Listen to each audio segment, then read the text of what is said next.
अगर रक्षक ही भक्षक बन जाएं तो क्या होगा। एक बहन, एक बेटी सबसे ज़्यादा अपने आप को सुरक्षित महसूस करती है अपने घर में, और अपने घर में कुछ अपने ऐसे रिश्ते होते हैं उनके बीच अपने आप को सुरक्षित महसूस करती है। वो रिश्ते पापा होता है, मामा होता है, चाचा होता है, भाई होते हैं। इन लोगों के बीच कोई भी लड़की अपने आप को सबसे ज़्यादा सुरक्षित महसूस करती है। अगर किसी लड़की के साथ अपने ही घर में और अपनों के बीच उसकी इज्जत सुरक्षित ना रहे तो सोचना पड़ता है ये समाज कहाँ जा रहा है। आज की कहानी सुन के आप सोचने पर मजबूर हो जाएं कि कोई इतना कैसे गिर सकता है, कोई इतनी गिरी हुई हरकत कैसे कर सकता है। ये कहानी है 2025 इसी महीने सितंबर की, और बात है 21 सितंबर की। अब दरअसल होता ये है कि हरदोई का एक थाना है अरवल, वहाँ एक लड़की का रिश्ता पक्का किया जाता है। अब वो लड़की अपने होने वाले हस्बैंड से फ़ोन पर बातें करने लगती है।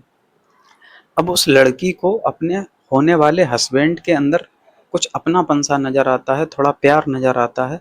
तो वो एक दिन उससे अपने दिल की बात कह देती है और कहती है कि मेरे सगे भाइयों ने मेरे साथ बलात्कार या रेप किया है। अब जैसे ही लड़का ये बात सुनता है तो वो सुन के चौंक जाता है कि सगे भाई अपनी छोटी बहन के साथ रेप कैसे कर सकते हैं। इसके बाद वो उस लड़की से कहता है, यानी अपनी पत्नी से कहता है, क्या ये बात तुमने अपनी माँ बाप को नहीं बताई।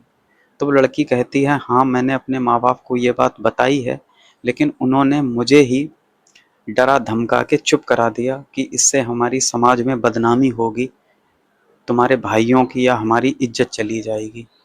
अब वो लड़का अपने घर पे ये बात बताता है और कहता है कि उसकी होने वाली पत्नी के साथ उसके ही सगे भाई बलात्कार और रेप जैसे घिनौने कृत्य को अंजाम दे रहे हैं। इसके बाद उस लड़के के घर वाले भी उससे कहते हैं कि हम तुम्हारे साथ हैं, तुम उस लड़की को इंसाफ दिलाओ। अब वो लड़का पहुंच जाता है 21 सितंबर को उस लड़की के घर पे, और उस लड़की को लेके जाता है थाने में। अब लड़की जब अपनी रिपोर्ट लिखाती है और रिपोर्ट में लिखाती है कि उसके ही दो सगे भाई उसके साथ पिछले 1 साल से रेप कर रहे हैं और उसे धमका रहे हैं। इसके बाद जब पुलिस वाले ये बात सुनते हैं तो वो भी शायद यकीन नहीं कर पाते हैं कि कोई सगे भाई अपनी छोटी बहन के साथ रेप कैसे कर सकते हैं। इसके बाद वो लड़की अपने कुछ सबूत दिखाती है। उसने एक वीडियो बना लिया था जब उसके भाई उसके साथ जानवरों जैसा सलूक कर रहे थे। अब पुलिस वाले जब ये वीडियो देखते हैं तो उनके भी कान खड़े हो जाते हैं।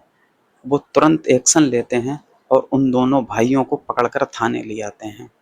इसके बाद पुलिस वाले उन दोनों को जेल के पीछे पहुंचा देते हैं। लेकिन इस समाज की ये बहुत ही गंदी कहानी है, जिसे शायद सुना के भी मुझे अजीब लग रहा है और शायद आपको सुन के भी अजीब लग रहा है। बहन बेटियां सबसे ज़्यादा अगर सुरक्षित महसूस करती हैं तो वो अपने कुछ ऐसे रिश्ते होते हैं उनके भी सुरक्षित महसूस करती हैं। वो रिश्ता भाई का होता है, वो रिश्ता पापा का होता है, वो रिश्ता चाचा का होता है, वो रिश्ता मामा का होता है।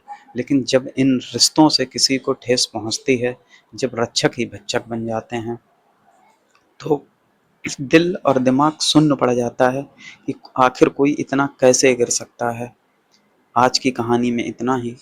अपना ख्याल रखिए, अपनों का ख्याल रखिए, अपनी बहन बेटियों का ख्याल रखिए। जय हिंद।